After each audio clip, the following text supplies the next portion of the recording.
She did not stop, surrender, or comply despite multiple opportunities.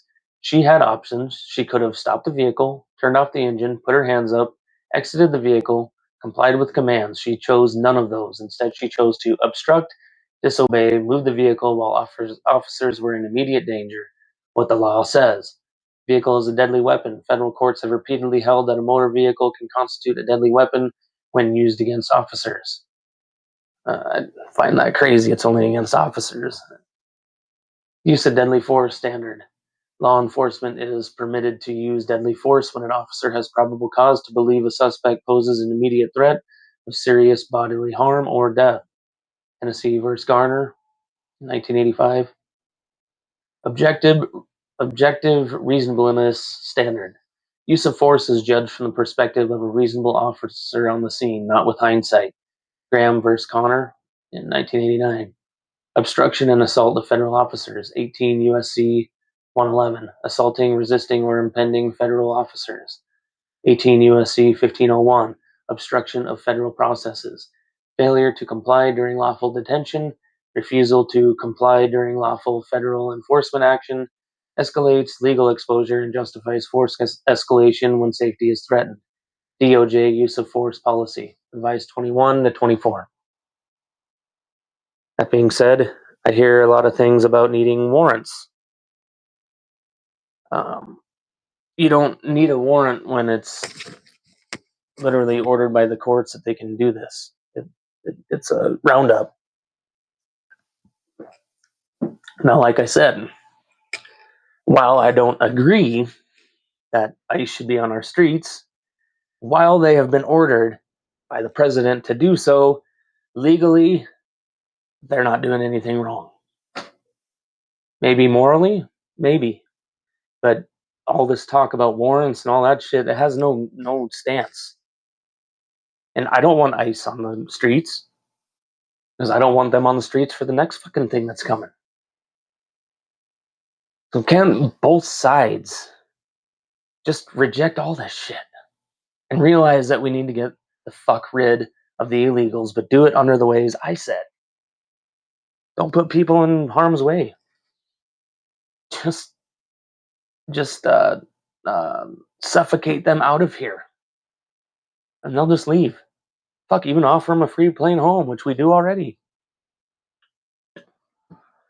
That being said, I'd give my own stance on being in the military. Okay, so when I was in Afghanistan, it was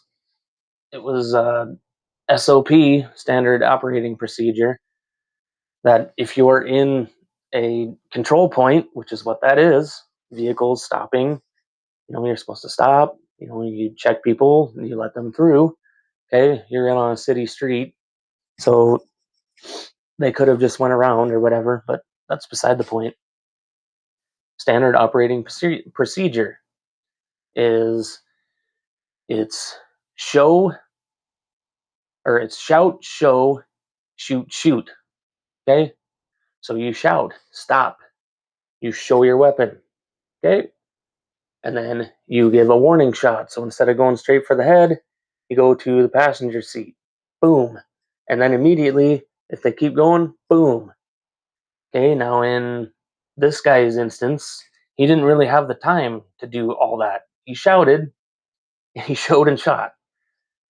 In that situation, I watched it in Afghanistan myself, where we had a couple vehicles just run through the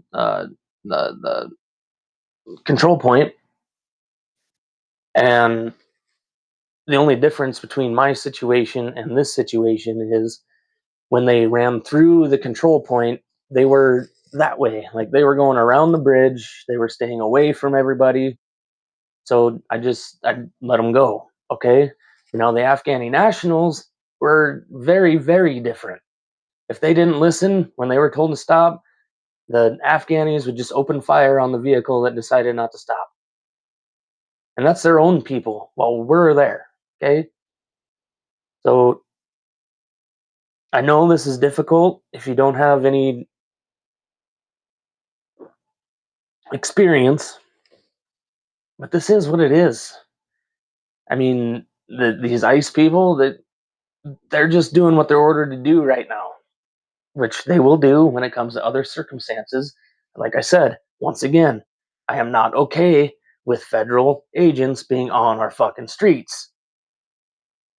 Does that mean that they deserve to deal with everything they're dealing with? No, because the people doing it are being ordered by people that know that they're mentally ill and ready to fucking burst at the last second. They've been begging for this shit, which is exactly what the globalists want. They want the unrest. They want death. They want left and right to fucking fight. They want it to get out of hand so they can roll out the whole beast system, the digital ID, the CBDCs, all of it. If you are beside one side or the other right now, you are doing nothing but begging for your own imprisonment. So I beg you to open your eyes and see past the veil. They want the right left conflict. They want it. And I know the left is pretty much impossible to get along with. But so is the woke right starting to get just as bad. Just as bad. Anyway, I spent enough time on that. Let's move on to what you missed during the Minnesota distraction. I got a little video here, I think. Where's it at? Where are you?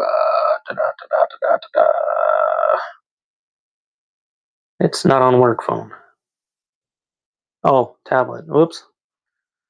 Good lord, just because I can't read, I guess. Here you go. Let's check it out.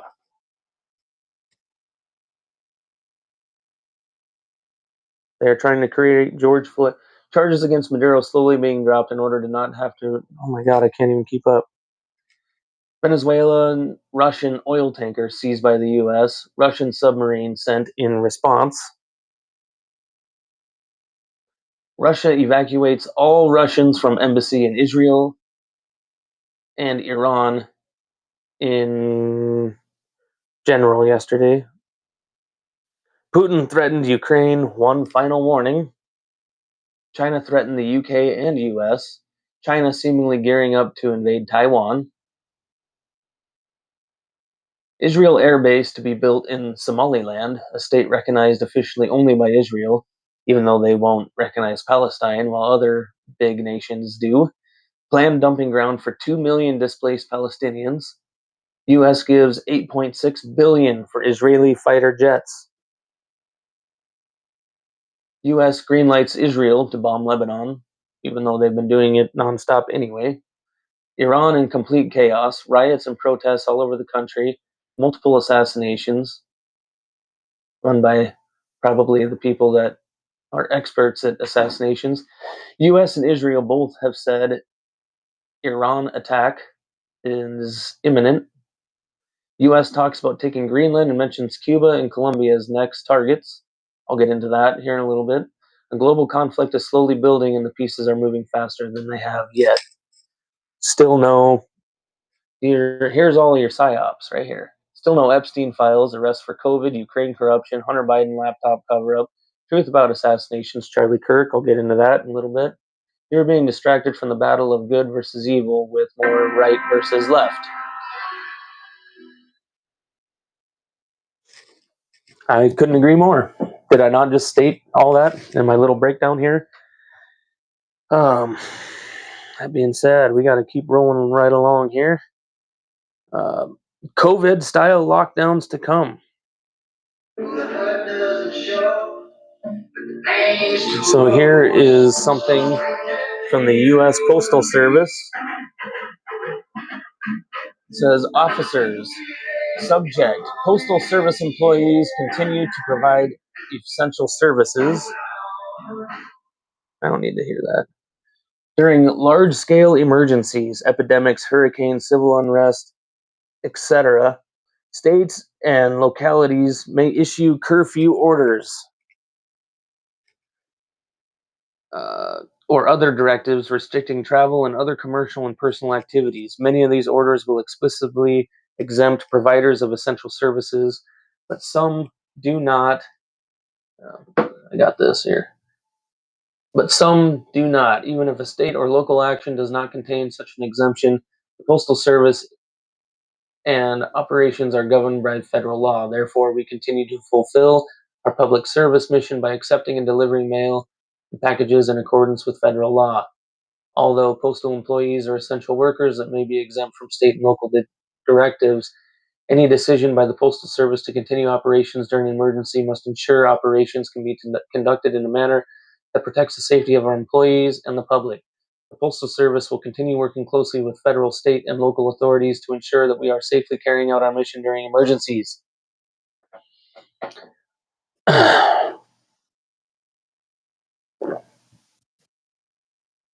That was dated January 5th, 2026.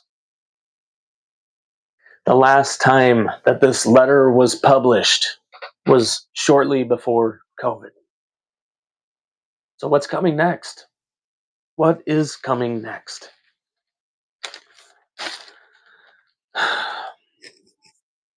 So, anyway, let's get into Maduro.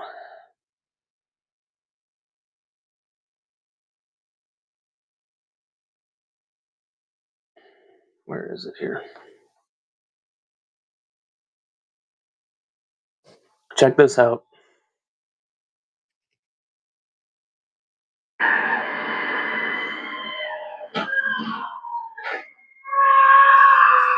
The soldier says they didn't hear him. This is an AI movie, but listen to the guy. The Americans had technology superior to anything they've ever seen. Everything that they were using for radar, for anything, was completely taken offline. They had drones, and the drones were taking out bases and taking out things faster. They didn't have no technology. They never had to fight against drones. He also talks to the fact that the Americans had some kind of sonic shock boom that was sent out, and everybody immediately started bleeding profusely out of their nose. They couldn't even gather themselves because whatever was sent at them made them fall to their knees and vomit blood out of their mouth and out of their noses. They were incapacitated immediately.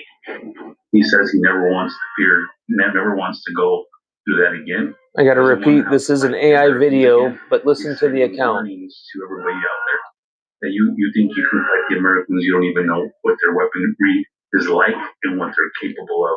20 men took out hundreds, and that's starting to spread all through Latin America. And now they're not saying, if you want me, come and get me anymore. They're like, oh shit. Especially after Trump says, hey, Mexico, you're on the list too.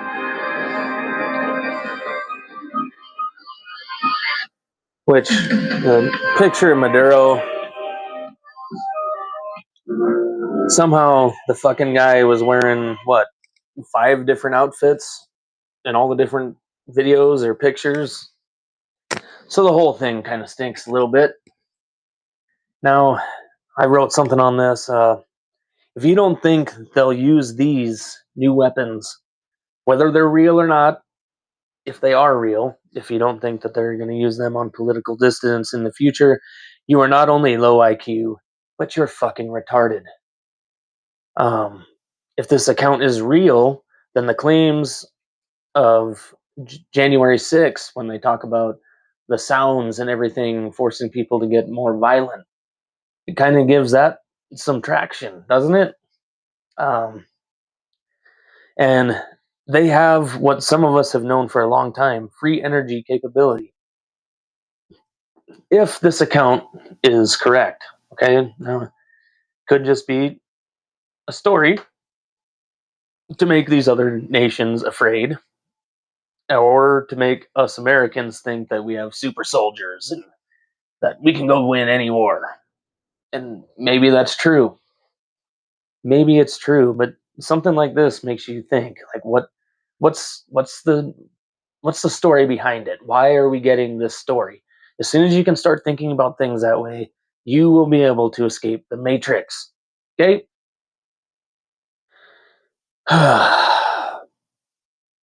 And if they do have free energy, like a lot of us think that they did start using it after Tesla died,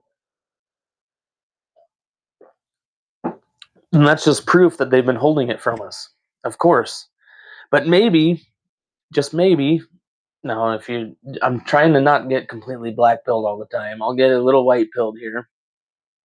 Maybe that's how we could keep power with the AI centers moving into every state around the nation, eating up our water and power.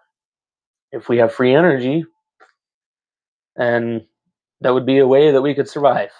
So that's one way to look at this as a positive. Is that if this story's true, then I guess even though we're big Satan, I mean, at least we have weapons nobody in the entire world has, which may or may not be a good thing. Yes, it depends on what's more important to you, survival or morality. Um, and it could be a story to scare the other countries that Trump has threatened in order to form the North American Union. Which, a fun fact, if the North American Union is created, that would make our Constitution go away. So all of the rights that you think you have, I mean, it's already a slippery slope. God knows we probably don't even have the rights that we're supposed to have. But if we become the leader of the North American Union, there will be a new constitution. And that would be the perfect way, just like in 1984. They have Eurasia, East Asia. They have all these, big areas. There's like 4 or 5 different conglomerates that all the states are in. And essentially, it has to happen here in America because we have the only constitution that offers us the right to free speech, the right to bear arms. So that's the only way they can get rid of our constitution is if we become the North American Union. Speaking of which, Denmark threatened to shoot first and ask questions later when it comes to Greenland. And again, that is a perfect way to get us out of the EU, which I made an announcement earlier this week that we have left how many? Oh, geez. I want to be factual here.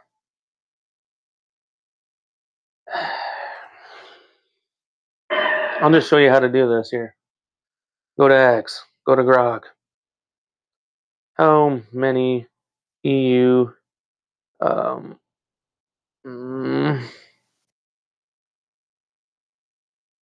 um, I gotta say things did we leave?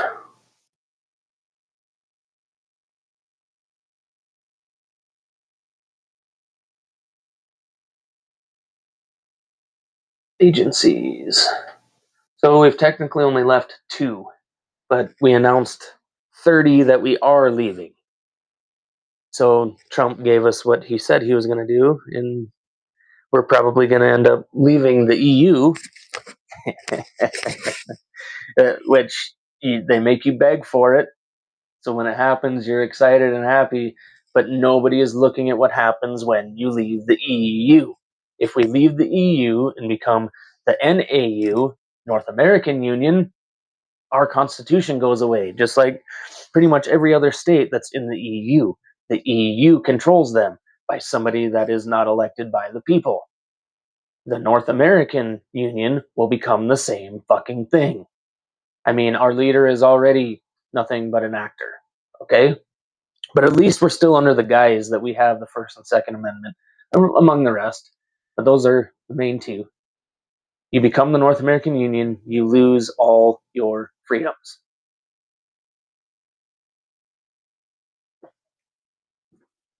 Then your country is going to be setting you up to move into the meat grinder, just like Germany is doing, just like France is doing, just like Britain's doing. That they're going to make conscription. You're going to have to. You're going to have to be deployed to Ukraine to protect it, so they can keep laundering money and children through Ukraine. And there's not a fucking thing any of those countries can do because the EU and their unelected leader told them they have to, because that's in your agreement when you join the EU. So anyway, I know a lot of gloom and doom tonight, but fuck. I mean, we're either gonna wake up and escape the Matrix, people, or we're gonna go into the B system. So I don't like being negative all the fucking time, but I don't know what else to tell you because I got some more great news for you. Where are we at here? Right now, silver, 84.38 an ounce. I would I would expect if that goes up anymore, if it's not already too late, I would expect some banks to start closing. More than likely, Chase Bank will be first. Calling it right now. As the price of silver keeps going up, more and more banks are going to close because they all have IOUs on the silver that they have or that they purchased. It's just IOUs. They don't hold it in person. And as this price goes up, the bank can't afford to actually. They don't have the metal, so they're going to have to just go out of business, dude. Sorry to say, just expect your banks to start closing, and then here we go. Here we go. Buckle up and get ready for the fucking ride, baby. Let's get into the Iran and Israel protests.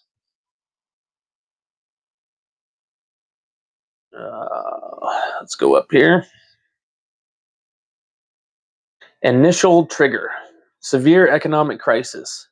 The protest started in Tehran's Grand Bazaar among merchants due to a dramatic economic collapse. Key issues include a sharp devaluation of the Iranian rial, now trading at extremely low levels against the US dollar with massive depreciation over the past year. Don't worry, the US dollar is going to join you very soon. Rampant inflation. You feel that yet? I know I do. I've got a pretty damn good job and I'm still live paycheck to paycheck and I don't get to buy anything that fucking is for comfort. It's all for survival. Yeah, I think we're facing the same rampant inflation. Food prices and basic goods like cooking oil and chicken spiking dramatically, with some items disappearing from shelves. The end of a central bank program providing subsidized US dollars to certain importers, leading to price surges and business closures, which means that they are about to become another check mark on the list of countries without a Rothschild controlled central bank. Which all you have to do is look at who we're in conflict with right now or who we're told to hate, and you'll know who doesn't have a Rothschild bank. They all have to have a Rothschild bank to bring the CBDC, the beast system, which is scary. If America has all these weapons that Venezuelan dude said we had, we could be expediting that. We might not even make it to the midterms before all these countries collapse. It's evolution into a broader anti-regime movement. This is Iran.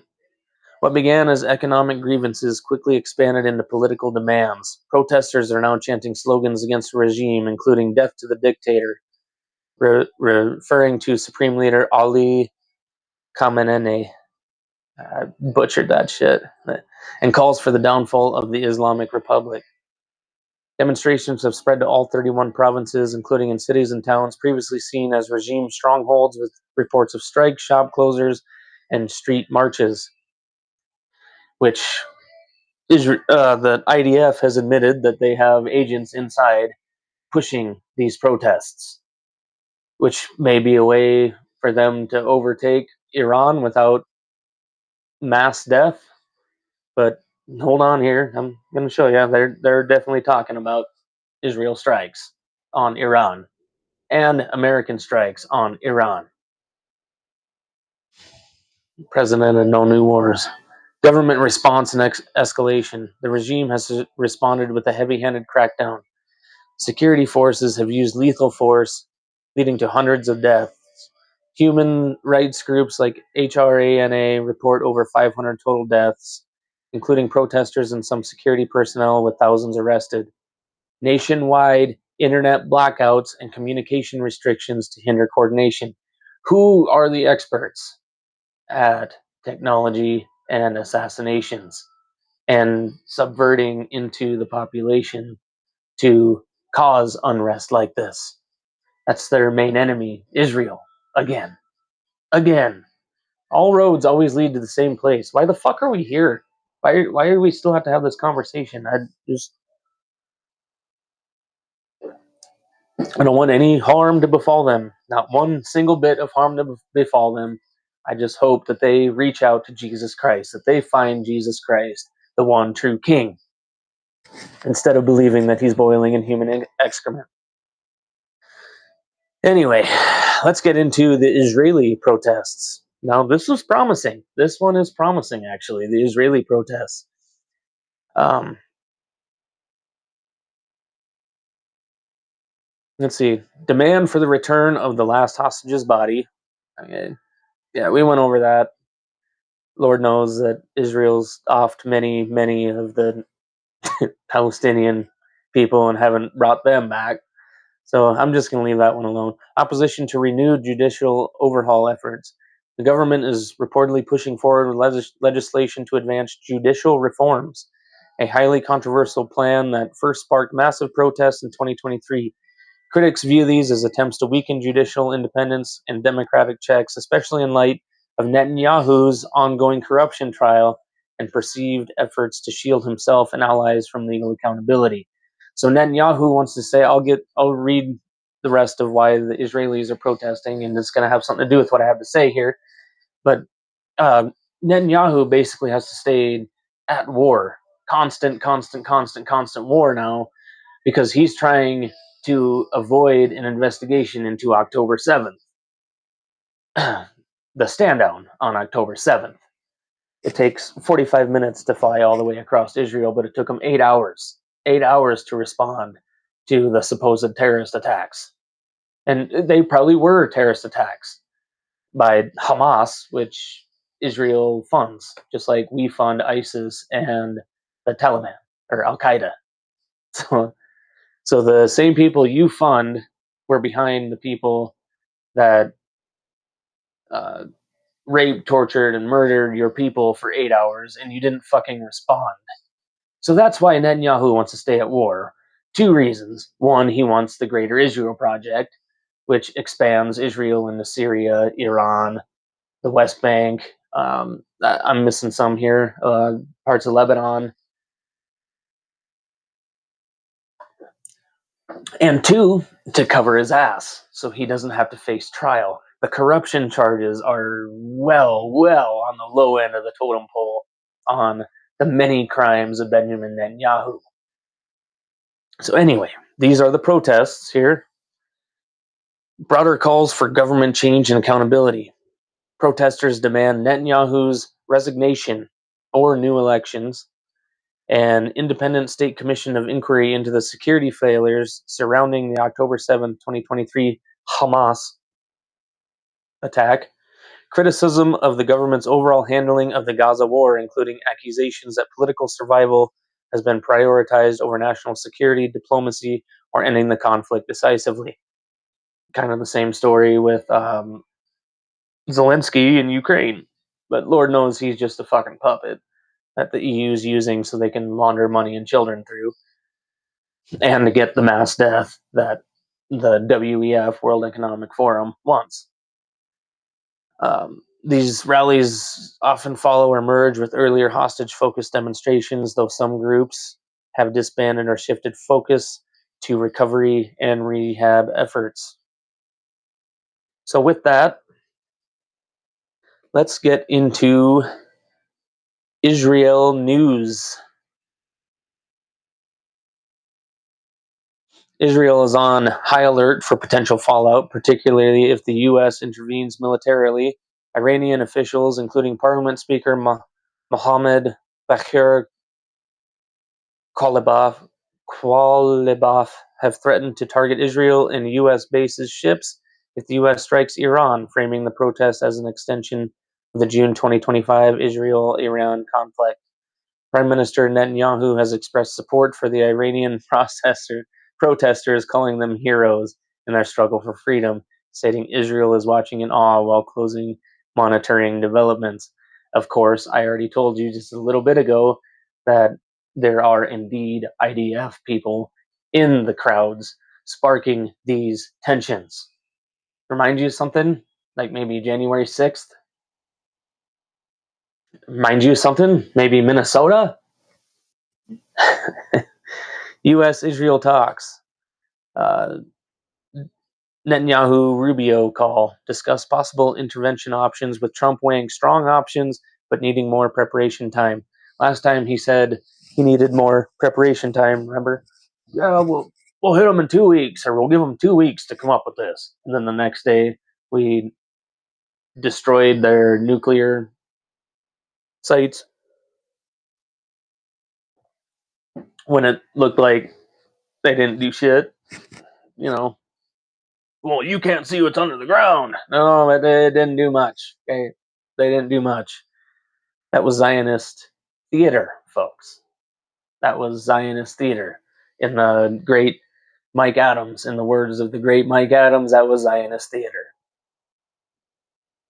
Domestic protests against the Netanyahu government, I already covered that. Gaza ceasefire and hostage updates. The October 25 U.S. brokered ceasefire remains fragile. God, just this week, Israeli strikes gunfire killed at least 3 to 14 Palestinians in recent days. Israel has repositioned barriers inside of Gaza, seen as violations, just like in Lebanon. They're violating those ones too.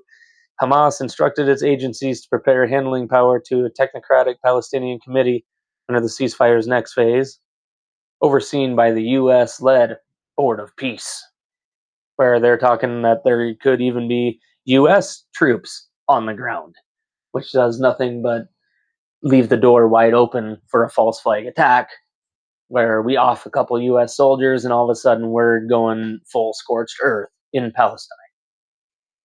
This is how they do it, folks. This is exactly how they do it. Um, Searches resumed with Red Cross help. You know what? I'm going to, one of these weeks, Red Cross. That is a big one to get into. That is a Rothschild thing, actually. Um, Now, I don't have a whole lot of insight into this. It's just stuff I ran into, but it basically sounds like it's a major trafficking port that the Rothschilds use for children in all these big events. Um, I don't know. I'm gonna do a deep dive. That's my next deep dive. See, circling it right here. See, Red Cross. Got to do that. So much shit happens during the week. It's so hard to fucking stay on track, dude. Other notable developments: police detained Netanyahu's chief of staff, Zaki Braverman, over a classified leak probe. IDF struck Hezbollah targets in Lebanon after evacuation warnings. I already told you that Israel and Lebanon are under a ceasefire, but Israel can do whatever they want, right? Netanyahu discussed phasing out U.S. military aid within a decade and met Japan's foreign minister. Interesting. Interesting, right?